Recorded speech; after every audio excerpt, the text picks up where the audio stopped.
Hello guys, स्वागत है आपका मेरे यूट्यूब चैनल असल सोशलॉजी में। उम्मीद है कि आप सब स्वस्थ और मस्त होंगे। इसी उम्मीद के साथ शुरू करते हैं आज का नया वीडियो, जो है समाजशास्त्र का परिचय पर जो है आज। और समाजशास्त्र के परिचय में जो है हम उसका डेवलपमेंट और जो है उसकी डेफिनेशन, मीनिंग, विषय क्षेत्र एवं विषय वस्तु को जो है हम देखने का प्रयास करेंगे। तो चलिए शुरू करते हैं आज का वीडियो। डेवलपमेंट ऑफ सोशोलॉजी, समाजशास्त्र का विकास। एक विषय के रूप में समाजशास्त्र का उद्भव 1838 में अगस्ट कॉम्ट द्वारा फ्रांस में हुआ। तो ये जो है सर्वविदित बात है कि जो समाजशास्त्र का जो विकास है, जो उद्भव है, जो सबसे पहले जो समाजशास्त्र का जो ओरिजिन हुआ वो 1838 में हुआ। और किसने किया? जो फादर ऑफ सोशोलॉजी हैं वो जो हैं अगस्ट कॉम्ट हैं। अगस्ट कॉम्ट के द्वारा जो है समाजशास्त्र का ओरिजिन हुआ। और अगस्ट कॉम्ट का जो डेट ऑफ बर्थ है वो 1798 से, और उनकी मृत्यु जो है 1857 तक फ्रांस में हुआ। लेकिन इसका सर्वाधिक वैज्ञानिक विकास तथा इसकी उर्वरता अमेरिका में हुई। ठीक है ना। इसका जो ओरिजिन है वो तो फ्रांस में हुआ, ठीक है, लेकिन जो ये सबसे ज़्यादा जो इसका डेवलपमेंट हुआ वो जो है अमेरिका में हुआ। अमेरिकी वैज्ञानिकों द्वारा हुआ, अमेरिकी समाजशास्त्रियों द्वारा हुआ। जन्म के 38 वर्ष पश्चात सन 1876 में अमेरिका के येल विश्वविद्यालय में ग्राहम विलियम समनर, ठीक है ना, समनर के द्वारा या समनर के नेतृत्व में अध्ययन की शुरुआत हुई। सबसे पहले जो समाजशास्त्र की शुरुआत हुई यानी कि येल विश्वविद्यालय में, वो जो है समनर के द्वारा जो है हुई अमेरिका में, येल विश्वविद्यालय में। इसलिए समनर को समाजशास्त्र विषय का अकादमिक जनक माना जाता है। इसलिए इसको जो है अकादमिक जनक के रूप में समनर को जाना जाता है या माना जाता है। समनर द्वारा 1906 में एक पुस्तक फोकवेज की रचना की गई, जिसमें संस्था के उद्विकास को चित्रित किया गया है। तो जो समनर की जो पुस्तक है Folkways, it is a very important book, जो हमने पहले भी एक बार जब हम वो ग्रुप की जो वीडियो थी उसमें हमने फोकवेज के बारे में डिस्कस किया था। समनर के द्वारा जो बताई गई किताब है, तो ये बहुत ज़्यादा इंपॉर्टेंट किताब है। और इसमें इस किताब में जो है संस्था के उद्विकास को जो है इन्होंने बताया है। फोकवेज पुस्तक को समाजशास्त्र की धर्म पुस्तक, यानी कि इसलिए इस पुस्तक का महत्व और भी बढ़ जाता है, क्योंकि इसको जो है समाजशास्त्र की धर्म पुस्तक, यानी कि जैसे कोई भी जो है होली बुक होती है, जैसे कोई पवित्र पुस्तक होती है समाजशास्त्र की, या किसी भी धर्म की जो पवित्र पुस्तक होती है, उसी प्रकार से जो है इस पुस्तक को जो है माना जाता है। ओल्ड टेस्टामेंट ऑफ सोशियोलॉजी कहा जाता है इसको। इसके पश्चात जो है दुर्खीम के नेतृत्व में 1889 में फ्रांस के बोर्डिक्स विश्वविद्यालय में इस विषय के अध्ययन की शुरुआत हुई। ठीक है ना, यानी कि जहाँ पे इसका जो है जन्म हुआ था फ्रांस में, उसमें ही जो है फिर ये पढ़ाया जाने लगा दुर्खीम के नेतृत्व में। दुर्खीम को समाजशास्त्र का प्रथम प्रोफेसर कहा जाता है। ऐसा मान लिया जाता है कि दुर्खीम जो है समाजशास्त्र के पहले प्रोफेसर हैं। अब आगे देखते हैं और क्या है। सन 1892 में अमेरिका के शिकागो विश्वविद्यालय में, ठीक है ना, अमेरिका के शिकागो विश्वविद्यालय में 1892 में अमेरिका के शिकागो विश्वविद्यालय में A.W. स्मॉल के नेतृत्व में समाजशास्त्र विषय के अध्यापन की शुरुआत हुई। स्मॉल द्वारा शिकागो संप्रदाय की स्थापना की गई। स्मॉल द्वारा 1895 अमेरिकन जर्नल ऑफ सोशियोलॉजी, ठीक है ना, ये जो है ये जर्नल है, अमेरिका में जो है प्रकाशित किया जाता है। तो ये अमेरिकन जर्नल ऑफ सोशियोलॉजी की स्थापना की गई 1895 में। ये सवाल पूछ लिया जाता है कभी कभी कि अमेरिकन जर्नल ऑफ सोशियोलॉजी की स्थापना कहाँ हुई, तो अमेरिका में हुई। किसने की? स्मॉल ने की, है ना। तो 1895 में की गई स्थापना। तो 1906 में स्मॉल तथा लेस्टर फ्रैंक वार्ड, है ना, स्मॉल एवं वार्ड के साथ मिलकर अमेरिकन समाजशास्त्री परिषद की स्थापना की गई। ये अमेरिकन सोशियोलॉजिकल सोसाइटी की जो स्थापना है वो 1906 में की गई। ठीक है, इसके तथा वार्ड इसके प्रथम अध्यक्ष और जो है स्मॉल जो है इसके प्रथम उपाध्यक्ष बने। ठीक है ना, तो ये जो है अमेरिकन सोशियोलॉजिकल सोसाइटी के तत्वाधान में ही जो है अमेरिकन जर्नल ऑफ सोशियोलॉजी जो है छपता है, और ये एक बहुत इम्पोर्टेंट जर्नल है जिसमें कि देश विदेश के जो है रिसर्च पेपर प्रकाशित किए जाते हैं। आगे देखते हैं। भारत में समाजशास्त्र विषय के अध्ययन की शुरुआत 1919 में हुई। ठीक है, अब हम, ये तो विदेश की बात होगी, अभी हमने अमेरिका के बारे में पढ़ा, फ्रांस के बारे में पढ़ा, अब हम जो है इंडिया के बारे में पढ़ेंगे। तो इंडिया में जो है 1919 में सबसे पहले समाजशास्त्र विषय की जो है शुरुआत हुई पैट्रिक गिडिंग्स के नेतृत्व में। पैट्रिक गिडिंग्स के नेतृत्व में जो है सबसे पहले बम्बई विश्वविद्यालय में, ये है बम्बई विश्वविद्यालय में जो है इसकी जो है अध्यापन या अध्ययन का कार्य जो है शुरू हुआ 1919 में। प्रारंभ में अर्थशास्त्र के साथ ऐच्छिक विषय के रूप में पढ़ाया जाता था। ठीक है ना, तत्पश्चात उसे नागरिक शास्त्र के साथ जोड़ा गया। गिडिंग्स के पश्चात बम्बई विश्वविद्यालय में समाजशास्त्र विभाग की जिम्मेदारी प्रोफेसर जीएस घुरिये को मिली। ठीक है ना, तो गिडिंग्स जब तक तो ठीक है, लेकिन गिडिंग्स के बाद जो है ये जो जिम्मेदारी है, ये समाजशास्त्र की जो जिम्मेदारी है वो जो है फिर जीएस घुरिये जी को मिल गई। जीएस घुरिये 1924 में घुरिये बम्बई विश्वविद्यालय समाजशास्त्र के जो है रीडर बने, और 1934 में आपको प्रोफेसर तथा विभागाध्यक्ष बना दिया गया। ये घुरिये के बारे में थोड़ा सा इंट्रोडक्शन है। और 1952 में 1952 में बम्बई में घुरिये द्वारा भारतीय समाजशास्त्रीय परिषद, ठीक है, जैसे वहाँ अमेरिकन समाजशास्त्रीय परिषद था वैसे ही भारत में भारतीय समाजशास्त्रीय परिषद है ना, तो उसकी स्थापना की गई। कब? भारतीय समाजशास्त्रीय परिषद की स्थापना कब की गई?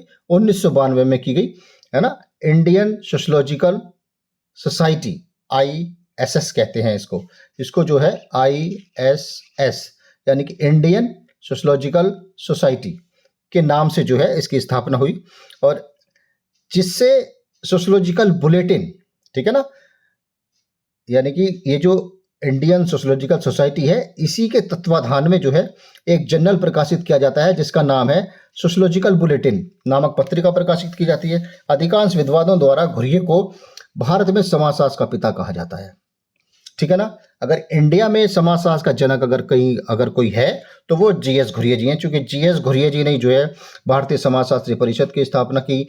इन्हीं के द्वारा जो है सोशियोलॉजिकल बुलेटिन जो जर्नल है वो जो है प्रकाशित होता है। इसमें भी जो है देश विदेश और भारत से संबंधित जो भी रिसर्च स्कॉलर हैं या प्रोफेसर्स हैं उनके जो है रिसर्च पेपर प्रकाशित किए जाते हैं, और बहुत महत्वपूर्ण जो है ये है।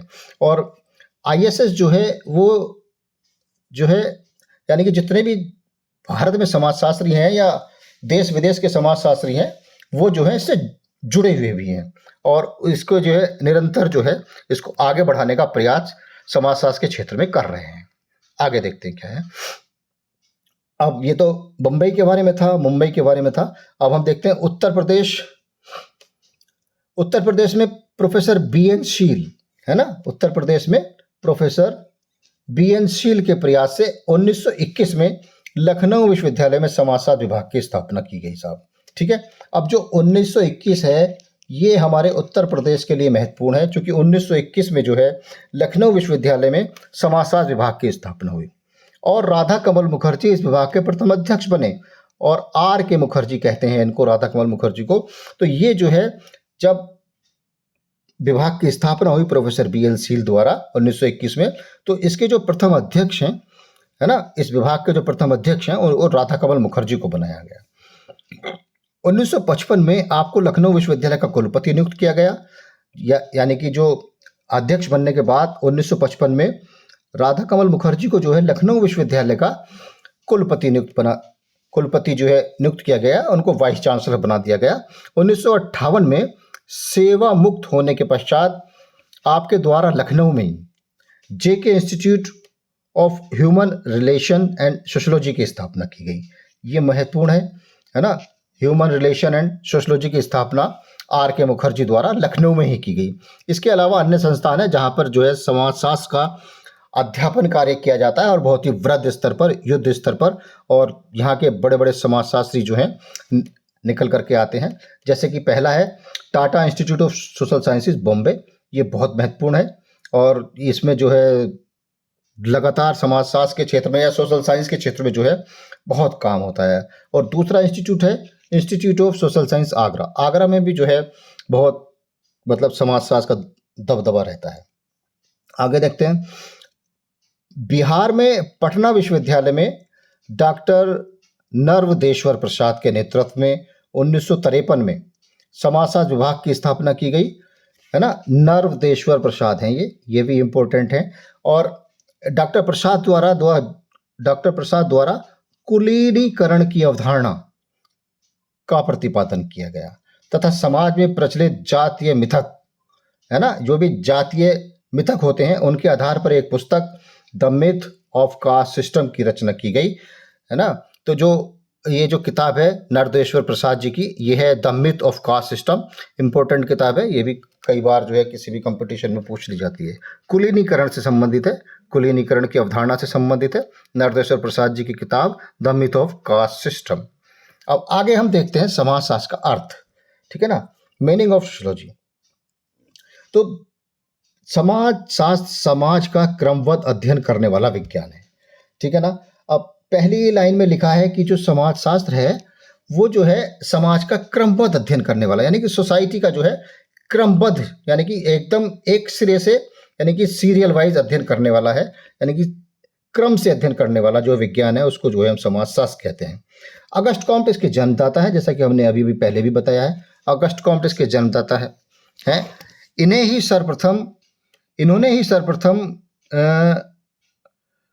इस शब्द का प्रयोग 1838 में किया, ठीक है ना। अगस्ट कॉम्ट ने जो है समाजशास्त्र का प्रयोग जो है सबसे पहले 1838 में किया। अभी हमने पिछली स्लाइड में भी इसका जिक्र किया है। यद्यपि पहले इन्होंने इसे सोशल फिजिक्स कहा, ठीक है ना। पहले इसका नाम, समाजशास्त्र का नाम जो है अगस्ट कॉम्ट ने सोशल फिजिक्स रखा, परंतु ये विषय समाजशास्त्र के नाम से ही स्वीकार किया गया है। जब इन्होंने सोशल फिजिक्स रखा इसका नाम, तो इसके पीछे बहुत सारी चीज़ें आई कि ये साइंस नहीं है और इस तरह की बहुत सारी चीज़ें जो है आई सामने। तो इन्होंने जो है फिर सोशल फिजिक्स को जो है इसका नाम बदल करके समाजशास्त्र किया गया। फिर समाजशास्त्र के नाम पर कोई आपत्ति किसी भी प्रकार की नहीं हुई और आज तक जो है समाजशास्त्र विषय जो है जाना जाता है और एक अपनी अच्छी पहचान बनाए हुए बड़े बड़े समाजशास्त्री जो हैं आज देश विदेश में कार्यरत हैं। समाजशास्त्र की अंग्रेजी, यानी कि समाजशास्त्र की अंग्रेजी सोशियोलॉजी है, ठीक है ना। इस लाइन में ध्यान देंगे, समाजशास्त्र को या अंग्रेजी में सोशियोलॉजी कहते हैं, जो दो भिन्न शब्दों, है ना, दो भिन्न शब्दों सोशियस तथा लोगोस, ठीक है। तो जो सोशियस है, SOCI, सोशियस, ठीक है, जो सोशियस है वो तो जो है लैटिन भाषा का है, ठीक है ना, लैटिन भाषा का है सोशियस। और जो लोगोस है, लोगोस जो है वो जो है ग्रीक भाषा का है। तो इस प्रकार से हम देखेंगे कि जो सोशियस, तो सोशियस जो है लैटिन भाषा से लिया गया है और जो लोगोस है वो ग्रीक भाषा से लिया गया है, जिसका अर्थ क्रम से, यानी कि सोशियस का अर्थ समाज तथा लोगोस का जो अर्थ है वो शास्त्र होता है, ठीक है ना। अगर हम सीरियल से देखें या क्रमशः देखें तो सोशियस का अर्थ समाज, ठीक है, और लोगोस का अर्थ शास्त्र होता है। इस प्रकार शाब्दिक दृष्टि से समाजशास्त्र समाज का विज्ञान है। अगर हम समाज का अर्थ जानने का प्रयास करें तो समाज का अध्ययन करने वाला जो विज्ञान है उसको हम समाजशास्त्र कहते हैं, ठीक है ना। तो ये जो है समाजशास्त्र का अर्थ है। अब आगे देखते हैं, अब समाजशास्त्र की परिभाषाएं हैं कुछ, उनके बारे में जानने का प्रयास करेंगे। तो लिखा है, समाजशास्त्र जो मात्र 180-90 वर्ष पुराना है, जिसका उदय सामाजिक परिस्थितियों के द्वारा हुआ, को परिभाषित करने का श्रेय अनेक विद्वानों को जाता है। विद्वानों की परिभाषा में मतैक्यता का अभाव स्पष्ट दृष्टिगोचर होता है और कुछ परिभाषाएं जो हैं इस प्रकार से हैं, यानी कि समाजशास्त्र की जो परिभाषाएं हैं जिन जिन जिन वैज्ञानिकों ने दी हैं वो किसी भी जो है एक मत पर नहीं है, अलग अलग वैज्ञानिकों का जो है दृष्टिकोण है समाज को समझने का, तो उन्होंने अपने अपने स्तर से अलग अलग प्रकार से परिभाषाएं देने का प्रयास किया है। तो गिडिंग्स के अनुसार पहली परिभाषा है गिडिंग्स के अनुसार समाजशास्त्र समग्र रूप में समाज का क्रमबद्ध अध्ययन तथा विज्ञान है ना। तो जो समाजशास्त्र है वो समग्र रूप से समाज का क्रमबद्ध अध्ययन तथा विज्ञान है, इसको जो है गिडिंग्स मानते हैं ऐसा। और जॉर्ज सिमेल के अनुसार, जॉर्ज सिमेल क्या कहते हैं, समाजशास्त्र मानवीय अंतः संबंधों के स्वरूपों का विज्ञान है। ठीक है, यानी कि जो अंतः संबंध होते हैं, मानवीय अंतः संबंध होते हैं, उनके स्वरूपों का विज्ञान इन्होंने माना है जॉर्ज सिमेल। और ये मैकाइवर पेज है, इनकी परिभाषा तो हर समाजशास्त्री को याद है। बीए में एडमिशन लेने के बाद या बच्चा जब इंटर में भी इसको पढ़ता है समाजशास्त्र को, तो बस इसी की ही परिभाषा जो है उसको रटी हुई होती है एकदम से। किसी से भी पूछो समाजशास्त्र की परिभाषा क्या है, सामाजिक संबंधों का जाल समाजशास्त्र कहलाता है, इस तरह से कह देते हैं बच्चे। ठीक है ना। तो क्या कहा है मैकाइवर ने कहा समाजशास्त्र सामाजिक संबंधों के विषय में है। ठीक है ना, समाजशास्त्र सामाजिक संबंधों के विषय में है, संबंधों के इसी जाल को हम समाज कहते हैं। तो कुल मिला के कहने का तात्पर्य यह है कि जो सामाजिक संबंध हैं उन्हीं के द्वारा जो है हम समाज का निर्माण करते हैं, और फिर जब हम समाज का अध्ययन करेंगे तो वो समाजशास्त्र कहलाया जाएगा। ठीक है, अब आगे देखते हैं कुछ और परिभाषाएं हैं। किम्बल यंग के अनुसार समाजशास्त्र समूहों में मनुष्यों के व्यवहार का अध्ययन करता है। ठीक है, इन्होंने जो है मनुष्य के व्यवहार के अध्ययन को प्राथमिकता दी है। अब क्या है, एच.एम. जॉनसन के अनुसार समाजशास्त्र सामाजिक समूहों का विज्ञान है। सामाजिक समूह सामाजिक अंतःक्रियाओं की ही एक व्यवस्था है। ठीक है ना, ये जो है अंतःक्रियाओं की एक व्यवस्था है। अब जब यहाँ पे शब्द आता है अंतःक्रिया, तो अंतःक्रिया का मतलब बच्चों और कुछ नहीं होता। समाजशास्त्र के अंतर्गत जब हम कहते हैं कि अंतःक्रिया, तो अंतःक्रिया का तात्पर्य होता है आपस में बातचीत करना, है ना, एक दूसरे के साथ, यानी कि बातचीत के द्वारा संबंध स्थापित करना, तो उसी को जो है हम अंतःक्रिया करते हैं, अंतःक्रिया कहते हैं। ठीक है, तो अंतःक्रिया को अदरवाइज ना लेकर के, अंतःक्रिया का मतलब बस समाज में जो है किस तरह से हम बातचीत करते हैं उसी को ही जो है हम अंतःक्रिया कह देते हैं। अब सोरोकिन क्या कहते हैं, सोरोकिन के अनुसार समाजशास्त्र सामाजिक सांस्कृतिक घटनाओं, सामान्य स्वरूपों और अनेक प्रकार के अंतः संबंधों का सामान्य विज्ञान है। ये भी जो है सामान्य सी बात कर रहे हैं। ठीक है, अब क्या है, परिभाषाओं की विभिन्नता को देखते हुए एलेक्स इंकल्स, देखो ये बहुत इंपॉर्टेंट नाम है समाजशास्त्र में, एलेक्स इंकल्स ने अपनी पुस्तक व्हाट इज सोशियोलॉजी, इनकी बहुत इंपॉर्टेंट किताब है और ज़्यादातर परीक्षाओं में, ज़्यादातर कंपटीशंस में पूछी जाने वाली पुस्तक है। व्हाट इज सोशियोलॉजी के लेखक कौन है, तो व्हाट इज सोशियोलॉजी के लेखक एलेक्स इंकल्स हैं साहब। ठीक है, तो ये ध्यान में रखने वाली चीज़ है, ये इंपॉर्टेंट है, थोड़ा सा इंपॉर्टेंट है ये, तो इसको याद रखेंगे, है ना। एलेक्स इंकल्स ने अपनी पुस्तक व्हाट इज सोशियोलॉजी में समाजशास्त्र की परिभाषाओं को 3 भागों में विभाजित किया है। अब जो भी ये परिभाषाएं हैं, इनके अतिरिक्त और भी अन्य परिभाषाएं हैं, वो सारी की सारी लिखना संभव नहीं था, तो कुछ परिभाषाएं लिखी हैं। अब एलेक्स इंकल्स ने परिभाषाओं के आधार पर जो है इनको जो है 3 भागों में बांटा है समाजशास्त्र को। तो इन्होंने क्या कहा है 3 भागों में, पहला है कि समाजशास्त्र समाज के अध्ययन के रूप में, ठीक है ना, यानी कि जो समाज का अध्ययन करेगा उसके रूप में समाज को बांटा है, यानी कि समाजशास्त्र का जो है उसके अंतर्गत इन्होंने लिया है। तो इस श्रेणी में जो है हम वार्ड को, गिडिंग्स को, समनर आदि समाजशास्त्रियों को रख सकते हैं। ठीक, अब नंबर 2 समाजशास्त्र संस्थाओं के रूप में, तो जो संस्थाओं के रूप में परिभाषित करते हैं समाजशास्त्र को, उसके अंतर्गत जो है इन्होंने दुर्खीम को रखा है।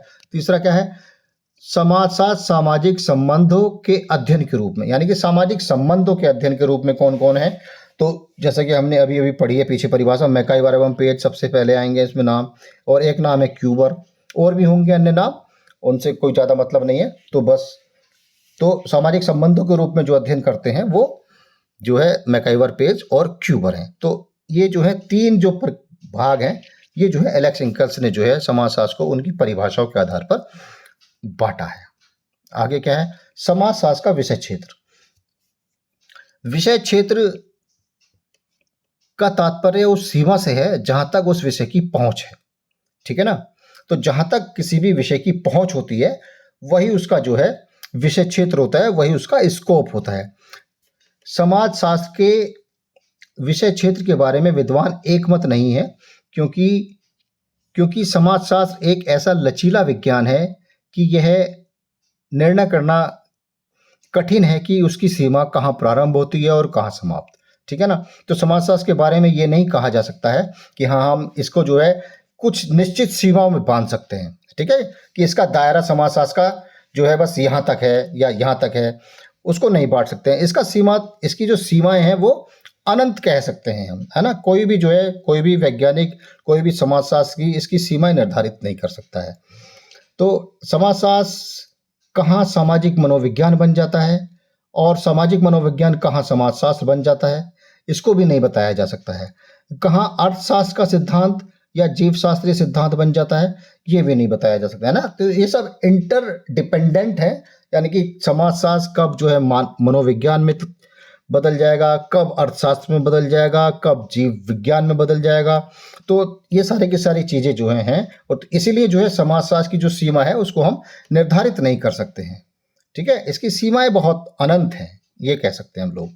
तो यह एक जटिल संरचना है जिसका निर्णय करना असंभव है, ठीक है ना। इन्होंने भी बता दिया ये चीज़ कि ये जो है एक जटिल संरचना है, एक ऐसा स्ट्रक्चर है जिसका निर्णय करना कठिन है कि हाँ इसको जो है हम कहीं बांध के रख लेंगे, ऐसा नहीं हो सकता है। तो एलेक्स इंकल्स की किताब है व्हाट इज सोशियोलॉजी में जो इन्होंने कहा है कि समाजशास्त्र परिवर्तनशील समाज का अध्ययन करता है, इसलिए समाजशास्त्र के अध्ययन की ना तो कोई सीमा निर्धारित की जा सकती है और ना ही इसके विषय क्षेत्र को बिल्कुल स्पष्ट रूप से परिभाषित ही किया जा सकता है, ठीक है। एलेक्स इंकल्स साहब ने भी जो है कहा है कि इसकी सीमा को निर्धारित नहीं किया जा सकता है, इसलिए जो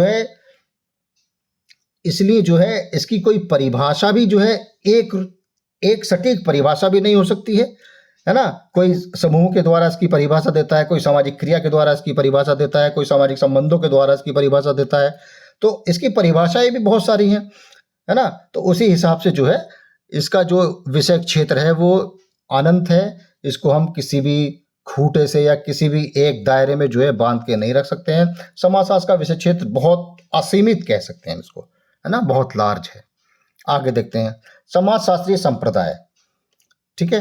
तो समाजशास्त्रीय संप्रदाय जो है, यहाँ पर हम समाजशास्त्रीय संप्रदायों को जो है दो श्रेणियों में बांट सकते हैं। पहला जो है स्वरूपात्मक संप्रदाय है और दूसरा जो है समन्वयात्मक संप्रदाय है, ठीक है। तो आइए अब हम देखते हैं पहले वाले संप्रदाय के बारे में, स्वरूपात्मक संप्रदाय, फॉर्मल स्कूल इसको हम कहते हैं। तो आओ देखते हैं फॉर्मल स्कूल के बारे में। फॉर्मल स्कूल क्या है? ये जो फॉर्मल स्कूल है और जो ये सिंथेटिक स्कूल है, यानी कि दो स्कूलों के बारे में हम लोग यहाँ बात करेंगे। तो इन दोनों से संबंधित भी सवाल निश्चित रूप से टीजीटी का एग्ज़ाम हो या पीजीटी का एग्ज़ाम हो, उन दोनों ही एग्ज़ाम्स में जो है ये आता है, निश्चित रूप से आता है। इसलिए थोड़ा सा ध्यान से अगर इसको हम पढ़ लेंगे तो हमारे आगे की तैयारी भी जो है वो हो जाएगी। और फिर हम देखते हैं क्या है स्वरूपात्मक संप्रदाय।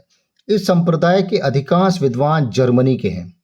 तो ये जो स्वरूपात्मक संप्रदाय है ये जो है जर्मन से संबंधित है। ज़्यादातर वैज्ञानिक जो हैं जर्मनी समाजशास्त्री हैं, ठीक है। अतः इसको जो है इन्होंने जर्मन संप्रदाय भी कहा है, ठीक है ना। स्वरूपात्मक संप्रदाय ना कह करके इन्होंने इसको जर्मन संप्रदाय भी कहा है।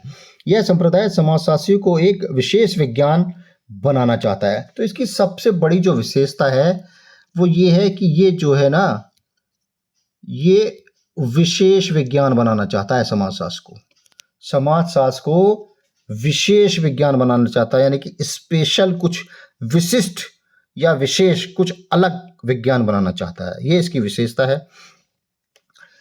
तथा इसकी विषय वस्तु सामाजिक प्रक्रिया को मानता है ना। जो इसकी विषय वस्तु है यानी कि स्वरूपात्मक संप्रदाय की, वो क्या है? सामाजिक प्रक्रियाएं हैं। सामाजिक प्रक्रियाओं के अंतर्गत जो तीन चीजें आती हैं, सहयोग, संघर्ष और प्रतिस्पर्धा, है ना। तो कभी जब हम सामाजिक प्रक्रियाओं पर बात करेंगे आगे, तो उसके बारे में जो है डिटेल में एक वीडियो की आवश्यकता है, तो उसके बारे में हम बात कर लेंगे। तो सामाजिक प्रक्रियाएं जो है 3 प्रकार की होती हैं, ठीक है। सहयोग, संघर्ष और प्रतिस्पर्धा, ठीक है ना।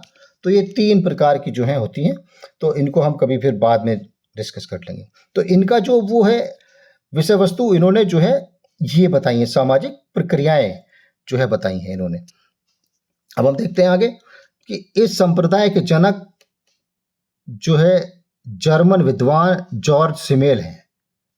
जॉर्ज सिमेल, यानी कि जो ये स्कूल है या जो ये संप्रदाय है, स्वरूपात्मक संप्रदाय के जनक जॉर्ज सिमेल को माना जाता है। इस संप्रदाय के समर्थकों में Vierkandt, von Wiese, Tonnies, Richard Small, Max Weber, Park आदि प्रमुख हैं, ठीक है। तो ये जो है इसको मानने वाले हैं, यानी कि वीरकांत साहब इसको मानते हैं फॉर्मल स्कूल को, वॉनवीज मानते हैं, टॉनीज मानते हैं, रिचर्ड मानते हैं, स्मॉल मानते हैं, मैक्स वेबर भी जो है इसके सपोर्ट करते हैं, इस वाले जो है स्कूल का, फॉर्मल स्कूल का।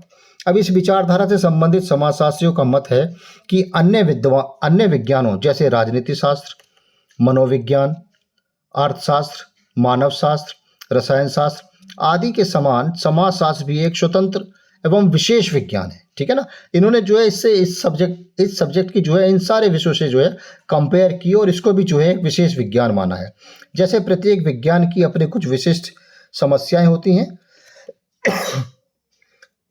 सॉरी जिसका अध्ययन उस शास्त्र के अंतर्गत किया जाता है, उसी प्रकार समाजशास्त्र के अंतर्गत भी सामाजिक समस्याओं का अध्ययन होना चाहिए। इन्होंने जो है ये बता दिया कि इसलिए ये विशेष विज्ञान है क्योंकि हम सामाजिक समस्याओं का अध्ययन जो है इसके अंतर्गत करना चाहते हैं, इसलिए इसको जो है हम विशेष विज्ञान के रूप में मान सकते हैं। ऐसा होने पर ही समाजशास्त्र एक विशिष्ट एवं स्वतंत्र विज्ञान बन सकेगा और इसका क्षेत्र निश्चित हो सकेगा।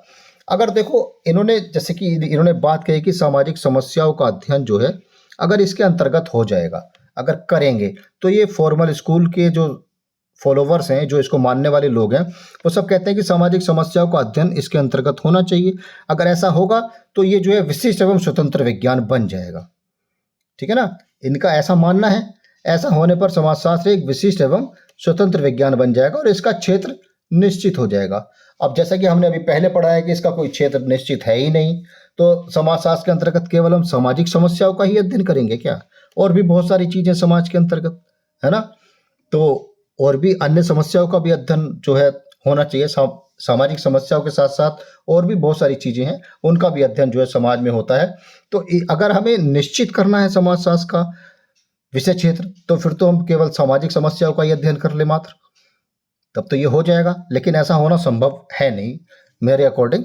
आइए आगे देखते हैं क्या है। दूसरा स्कूल है समन्वयात्मक संप्रदाय। समन्वयात्मक संप्रदाय में क्या है? समन्वयात्मक संप्रदाय क्या है?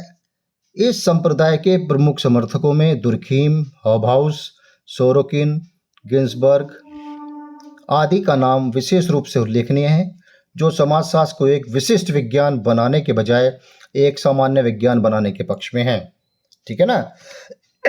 तो हमें क्यों विशिष्ट विज्ञान बनाना है? हमें तो सामान्य विज्ञान ही बनाना है ना।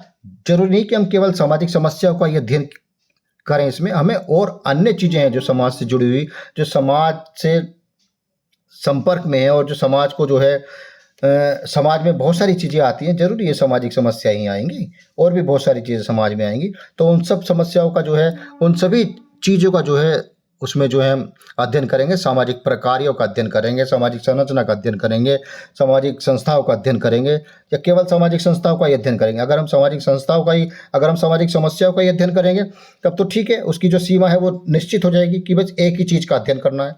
लेकिन हमें तो विशिष्ट विज्ञान नहीं, हमें तो अगर ये जो लोग हैं, ये जो समन्वयात्मक जो संप्रदाय से संबंधित लोग हैं, ये इसको सामान्य विज्ञान बनाने के पक्ष में हैं, और जो स्वरूपात्मक संप्रदाय के समर्थक हैं वो उसको जो है एक विशिष्ट विज्ञान बनाने के समर्थन में है, ठीक है। तो बस ये याद रखें कि जो स्वरूपात्मक संप्रदाय है वो जो है उसको विशिष्ट विज्ञान बनाना चाहता है, और जो समन्वयात्मक संप्रदाय है वो इसको जो है सामान्य विज्ञान बनाने के पक्ष में है, ठीक है। दोनों में बस यही अंतर है, और इससे संबंधित ये विद्वान है दुर्खीम, हॉबहाउस, सोरोकिन, गिन्सबर्ग, ये जो है इसके समर्थक हैं, समन्वयात्मक के। चलिए तो आज का वीडियो जो है यहीं हम लोग समाप्त करते हैं, और उम्मीद है कि आपको जो है पसंद आया होगा। Thanks for watching. और अगर वीडियो पसंद आए तो बच्चों इसको प्लीज़ शेयर करना, लाइक करना और सब्सक्राइब करना। ठीक है? Okay, good day, have a nice day.